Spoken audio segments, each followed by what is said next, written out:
Welcome student, my self doctor Savita Meena. और हम chapter पढ़ रहे थे आयनिक सॉलिड, जिसमें हमने काफ़ी टॉपिक कवर कर लिए हैं।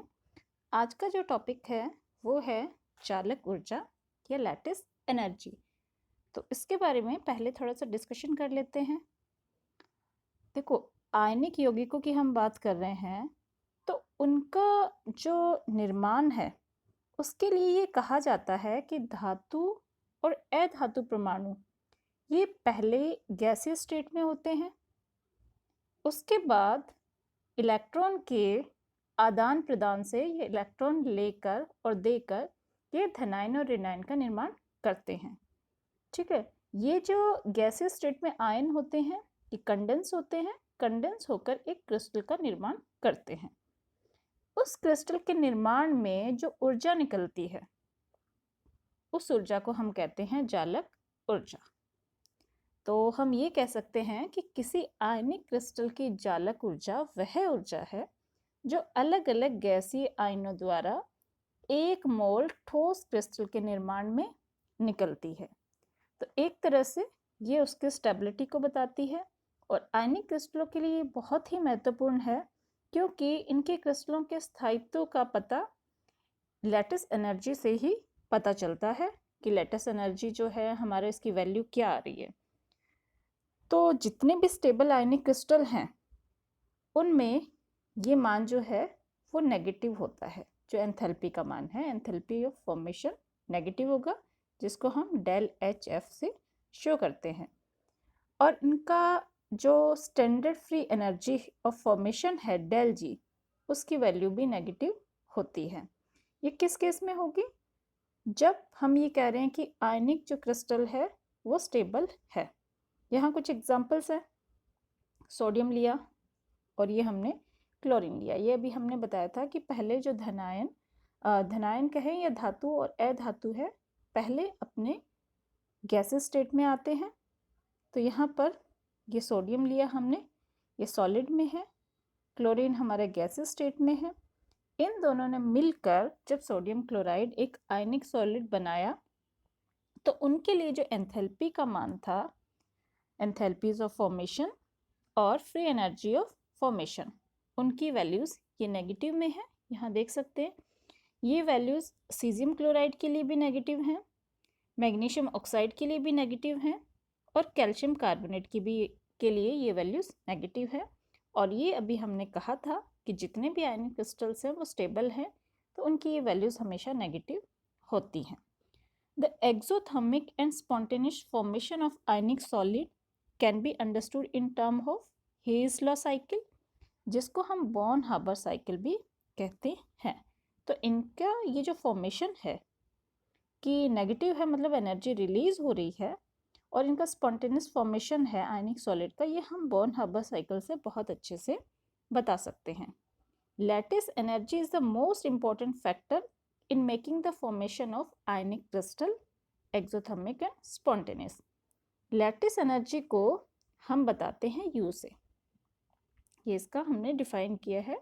U is defined as the enthalpy required to dissociate 1 mole of crystalline solid in its standard state into the gaseous ion of which it is composed as। ठीक है, तो यहाँ पे हमने लैटिस एनर्जी को एंथैल्पी से बताया कि कितनी एंथैल्पी रिक्वायर्ड है। अगर हमारे पास सोडियम क्लोराइड का आयन है, सोडियम क्लोराइड का हमारे पास क्रिस्टल है, तो उसको डिकम्पोज करने में, डिसोशिएट करने में हमें कितनी एनर्जी रिक्वायर्ड है उसको हमने यहाँ बताया। तो इस कंडीशन में जब ब्रेक हो रहा है तो एनर्जी रिलीज होगी, ब्रेक होने के लिए हमें एनर्जी देनी होगी, तो एनर्जी एब्जॉर्ब करने की वजह से ये नेगेटिव वैल्यू है। ये एक एंडोथर्मिक रिएक्शन है। Define this way, lattice energy is a positive quantity. Sometime lattice energy is defined by the reverse reaction in which the values are negative। कुछ केसेस में ऐसे होता है कि लैटिस एनर्जी को हम नेगेटिव उसमें फॉर्म में बताते हैं। और ऊपर अभी हमने बताया कि हम एंथैल्पी को और जो गिव्स एनर्जी है उसको नेगेटिव में होने का मतलब है कि हमारा जो क्रिस्टल है वो स्टेबल है। और लैटिस एनर्जी मोस्टली पॉजिटिव में होती है किलो जूल में, बट कुछ कुछ केसेस में रिवर्स रिएक्शन में ये नेगेटिव में भी हो सकती है। जैसे हमने कहा था कि बोन हार्बर साइकिल से हम ये बता सकते हैं इनकी एनर्जी के बारे में। तो यहाँ पर हम sodium chloride as a example ले रहे हैं और इस सोडियम क्लोराइड को हम बोन हार्बर साइकिल से समझाने की कोशिश करते हैं। तो होता क्या है कि हम लैटिस एनर्जी की डेफिनेशन से ये मानते हैं कि आयनिक यौगिक का गैसियस आयन में कंडेंसेशन होता है, लेकिन वास्तव में आयनिक क्रिस्टल का निर्माण जो गैसियस स्टेट जो आयन्स हैं उनके कंडेंसन से नहीं होता है। उसके बजाय उसको हम जो क्रिस्टल है उसके जालक ऊर्जा के प्रयोग से यह बताना इजी नहीं है। इसको थोड़ा हम डिफरेंट तरीके से बता सकते हैं, बहुत सारे स्टेप्स होंगे इसके लिए। तो बोन हार्बर साइकिल में हमने कुछ काल्पनिक पदों के द्वारा इसको समझाने की कोशिश की है कि सोडियम क्लोराइड की जो संवहन ऊष्मा है उसकी गणना किस तरह से होगी, क्या होगा। तो बोन हार्बर साइकिल हमने यहाँ शो किया है। इसके स्टेप बाय स्टेप हम बताएंगे कि कौन से स्टेप में किस तरह से क्या हो रहा है। तो ये बहुत सारे पाथ हैं। यहाँ पे हम देखते हैं सोडियम, सबसे पहले फर्स्ट स्टेप में क्या होगा, सोडियम परमाणु का निर्माण। ठीक है, हमने सोडियम सबसे पहले किस स्टेट में लिया, गैसियस स्टेट में, सॉलिड स्टेट में लिया हमने ये सोडियम, और इससे सोडियम को हमने गैसियस स्टेट में कन्वर्ट किया। गैसियस स्टेट से ये इसमें आयन फॉर्मेशन हो गया। तो यहाँ पे हमारा बना सोडियम ठोस से सोडियम आयन में कन्वर्ट हुआ। ये हमारा है फर्स्ट स्टेप। सेकंड स्टेप, तो इस स्टेप में हुआ क्या कि हमें पता है सोडियम धातु एक दूसरे से बंधे होते हैं, बॉन्डेड होते हैं। तो सबसे पहले सोडियम धातु को अलग किया जाता है और इस धातु को वेपर फेज में लाने के लिए कुछ एनर्जी देनी होगी। इसके लिए जो हम एनर्जी देते हैं फर्स्ट होती है सब्लिमेशन एनर्जी। सब्लिमेशन एनर्जी को हम ऊर्ध्वपातन ऊर्जा भी कहते हैं, जो ये यहाँ दिखा रखी है del H S U B, मतलब सब्लिमेशन एनर्जी, ऊर्ध्वपातन ऊर्जा, जिसकी वैल्यू है 107.7। तो ये 107 से 108 के इन बिटवीन होती है सब्लिमेशन एनर्जी। इतनी एनर्जी अगर हम देते हैं तो सोडियम सॉलिड से गैसियस स्टेट में आता है। तो ये हमारा हो गया फर्स्ट स्टेप। उसके बाद सेकंड स्टेप की हम बात करते हैं। सेकंड स्टेप में क्या होगा कि जो गैसियस, जो सॉलिड है वो गैसियस स्टेट में आया है, इसको हमें आयनाइज करना है। आयनाइज करने का मतलब ये है कि अभी हमने इससे इलेक्ट्रॉन को रिमूव नहीं किया है, तो आयनाइज करना है। इस काम के लिए जो ऊर्जा हमें देनी होगी, इलेक्ट्रॉन रिमूव करना है तो एनर्जी देनी होगी, उसको हम बोलते हैं, उस ऊर्जा को आयनाइजेशन एनर्जी। आयनाइजेशन एनर्जी को हम आई से शो कर सकते हैं, जिसकी वैल्यू होती है अराउंड 496। तो हम 495 से 496 किलो जूल पर मोल की अगर एनर्जी देते हैं तो उससे क्या होगा, जो हमारा सोडियम गैसियस स्टेट में था वो आयन फॉर्म में आ जाएगा इलेक्ट्रॉन रिलीज करके। तो हमारा सोडियम सेकंड स्टेप में क्या हुआ, गैसियस स्टेट में कन्वर्ट हो गया। ये सेकंड स्टेप हुआ। हमने क्या किया, सोडियम सॉलिड से सोडियम गैसियस स्टेट में और गैसियस से उसको आयन फॉर्म में कन्वर्ट कर दिया। नेक्स्ट थर्ड है क्लोरीन, जो परमाणु है उनका निर्माण करना है। तो उसके लिए हमें क्या करना पड़ेगा, ये हमारा सोडियम से रिलेटेड क्लियर हो गया है। हम क्या करते हैं उसके लिए, हमें पता है जो क्लोरीन है वो गैसियस स्टेट में होती है। तो 1/2 मोल क्लोरीन अणु को परमाणु में अगर हमें डिसोशिएट करना है, तो जिसमें से 1 मोल क्लोरीन परमाणु हमें मिल जाए, हमने हाफ मोल क्लोरीन अणुओं को परमाणु में कन्वर्ट किया जिससे कि हमें 1 मोल क्लोरीन परमाणु मिले। तो ये था, इसको दोबारा देखते हैं। ये हमने सेकंड स्टेप में लिया सोडियम, ठीक है। ये हमारा अणु से हमने कन्वर्ट किया परमाणु में, परमाणु से गैसियस स्टेट में पहले भी था, अभी भी गैसियस स्टेट में है। इसके लिए इसका डिसोसिएशन किया तो हमें एनर्जी है उसकी ज़रूरत पड़ती है। तो डिसोसिएशन एनर्जी की वैल्यू कितनी होगी? ये होती है 120 से 121 किलो जूल पर मोल। इतनी एनर्जी हमें देनी होती है तो क्लोरीन परमाणु में कन्वर्ट हो जाएगा क्लोरीन अणु। नेक्स्ट स्टेप में हम क्या करेंगे कि जो हमारा क्लोरीन अणु था उसको हमने परमाणु में कन्वर्ट किया। अब इनको क्लोराइड आयनों में कन्वर्ट करते हैं। क्लोरीन गैसेस स्टेट में है, उसको हमने कन्वर्ट किया आयंस में। आयंस में कन्वर्ट करने के लिए हमें क्या चाहिए? क्लोरीन के जो परमाणु हैं उनसे जो इलेक्ट्रॉन हैं उनको ग्रहण करके ऋणायन बनाया जाता है। तो ये क्या करेंगे? इलेक्ट्रॉन लेने की कोशिश करेंगे। इनमें इलेक्ट्रॉन एफिनिटी है वो होती है, तो इनकी इलेक्ट्रॉन एफिनिटी की जो वैल्यू है वो होती है 348 से 349 किलो जूल पर मोल। तो इतनी एनर्जी हमें मिलेगी अगर हम क्या करेंगे, इसको एक इलेक्ट्रॉन बाउंड करवाते हैं। तो ये क्लोरीन परमाणु से क्लोराइड आयन में कन्वर्ट हो गया। जहाँ पर एनर्जी रिलीज हो रही है वो हमारा है पॉजिटिव, ओके। और जहाँ पर हम इलेक्ट्रॉन ऐड करने की कोशिश कर रहे हैं उस केस में हमारा ये इलेक्ट्रॉन एफिनिटी है, ये है नेगेटिव वैल्यू। नेक्स्ट हमारे पास क्लोराइड आयन हो गया, हमारे पास सोडियम आयन हो गया। नेक्स्ट स्टेप हुआ हमारा, अब हम आयनिक क्रिस्टल बनाने की कोशिश करते हैं स्टेप बाय स्टेप। अंत में गैसेस स्टेट में जो सोडियम आयन है और जो क्लोराइड आयन है एक दूसरे से अपोजिट चार्ज वाले हैं, इसकी वजह से एक दूसरे को अट्रैक्ट करेंगे।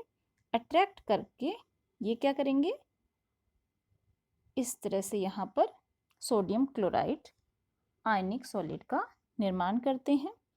इसके लिए जालक ऊर्जा निर्माण करेंगे, दोनों ऐड हो रहे हैं तो जो जालक ऊर्जा है वो उसकी हमें आवश्यकता है। जालक ऊर्जा जिसको U बताते हैं वो निकलेगी। उसकी वैल्यू क्या है? इस वैल्यू को बॉर्न हाइबर साइकिल से निकाला जाता है।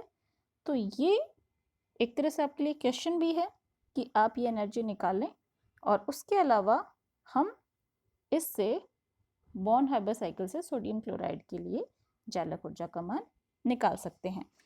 इस मान को किस तरह से निकालेंगे?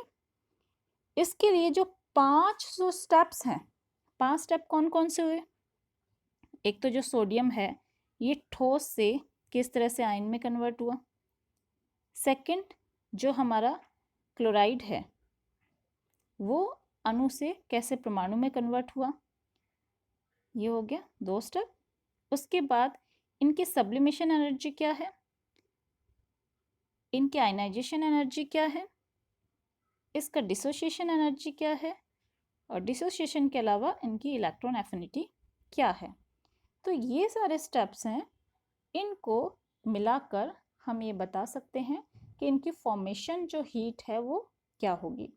तो इन सारे स्टेप्स में जो फॉर्मेशन हीट है उसके लिए जो फॉर्मूला होता है वो हम डायरेक्टली इस तरह से भी निकाल सकते हैं।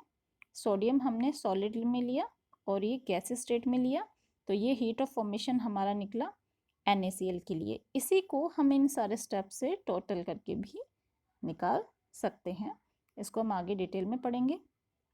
ये देखिए ये स्टेप्स हैं। यहाँ पर सोडियम सॉलिड से गैस में कन्वर्ट हुआ, उसके लिए हमारा आ गया हीट ऑफ सब्लिमेशन। गैस से आयनाइजेशन के द्वारा आयंस में कन्वर्ट हुआ, इसके लिए हमने वैल्यू लिख दी जो ऊपर भी हमने दिखाया था। क्लोराइड ये हमारा अणु से परमाणु में कन्वर्ट हुआ, उसके लिए डिसोसिएशन एनर्जी। उसके बाद जो गैसियस स्टेट में क्लोराइड है, क्लोरीन वो हमारा क्लोरीन है, वो क्लोराइड आयन में कन्वर्ट हुआ, तो हमने इलेक्ट्रॉन एफिनिटी का जो मान था, इलेक्ट्रॉन बंधुता, वो हमने लिखा। लास्ट स्टेप है हमारा जालक ऊर्जा। जालक ऊर्जा हम इन 4 स्टेप से निकाल सकते हैं। तो जालक ऊर्जा का जो मान है उसके लिए यहाँ पर हमने इक्वेशन दी है, del H F heat of formation equals to होती है heat of sublimation plus ionisation energy plus dissociation energy plus हमारे पास हो गया इलेक्ट्रॉन एफिनिटी, उसके अलावा एक है हमारे पास लैटिस एनर्जी। तो लैटिस एनर्जी अगर हमें पता है तो हम हीट ऑफ फॉर्मेशन निकाल सकते हैं, और अगर हीट ऑफ फॉर्मेशन हमें पता है तो हम लैटिस एनर्जी निकाल सकते हैं। जैसा कि हीट ऑफ फॉर्मेशन हमें यहाँ पर पता है, तो इस तरह से हम ये लैटिस एनर्जी है उसको निकाल सकते हैं। ये सारी वैल्यूज़ हमने इसमें पुट की। तो इन सब से जो हमारे पास है लैटिस एनर्जी का मान वो निकला 787 किलो जूल पर मोल। तो इस तरह से बॉर्न-हाइबर साइकिल से हमने सोडियम क्लोराइड के लिए लैटिस एनर्जी की वैल्यू निकाली है। इनमें से कोई भी एक वैल्यू नहीं है तो उनको हम निकाल सकते हैं अगर बाकी वैल्यूज़ हमें पता हैं। अब नेक्स्ट है फैक्टर फेवरिंग ए मोर स्टेबल क्रिस्टल लैटिस। कौन कौन से फैक्टर्स हैं जो इनके स्टेबल क्रिस्टल लैटिस को फेवर करते हैं? तो एग्जाम्पल के लिए ये हमने कुछ फैक्टर्स दिए हैं। फर्स्ट हो गया हायर आयनिक चार्ज। जितना ज़्यादा हायर आयनिक चार्ज होगा उतना ही उनका जो लैटिस एनर्जी है उसका मान होगा। जो आयंस हैं वो जितने छोटे होंगे उतना ही वो लैटिस एनर्जी वैल्यू को फेवर करेंगे। डिस्टेंस आयंस के बीच में जितनी कम होगी उतने ही ज़्यादा उनके जो लैटिस एनर्जी है उसका मान होगा। अब यहाँ हमने कुछ एग्जांपल्स दिए हैं जिनकी लैटिस एनर्जी की वैल्यूज़ हमने बॉर्न-हाइबर साइकिल से निकाली है और उनको इस टेबल में हम इस तरह से बता रहे हैं। तो यहाँ पे हमने लिया लिथियम। लिथियम का हमने क्रिस्टल किसके साथ बनाया? फ्लोराइड, क्लोराइड, ब्रोमाइड, आयोडाइड और ऑक्साइड। इन सब के लिए लैटिस एनर्जी की वैल्यूज़ ये हैं। अब हम इस एक सीक्वेंस में देखें, ये हैलाइड्स हैं जो कि एक ही कॉलम में आते हैं। सबसे ज़्यादा लैटिस एनर्जी का मान है लिथियम का फ्लोराइड के साथ। क्यों है? फ्लोराइड का आकार छोटा है, जो अभी हमने कहा था आयन का साइज छोटा होना चाहिए। इनके बीच का जो डिस्टेंस है वो कम है। इसी तरह से सोडियम के लिए देख सकते हैं। सोडियम के लिए इस वैल्यू का मान जो सबसे कम है वो होगा आयोडाइड के लिए।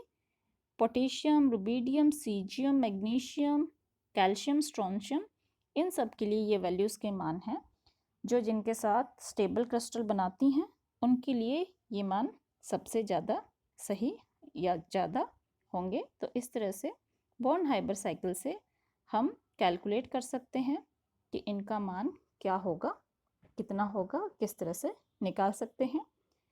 तो आज हमने कंप्लीट किया लैटिस एनर्जी में सोडियम क्लोराइड के लिए हीट ऑफ फॉर्मेशन किस तरह से निकालेंगे। हीट ऑफ फॉर्मेशन निकालने के लिए इनका इक्वेशंस क्या हैं और इन सभी को हमने बॉर्न-हाइबर चक्र से प्रदर्शित भी किया है। उसके आगे के टॉपिक्स हम नेक्स्ट क्लास में पढ़ेंगे। Thank you students.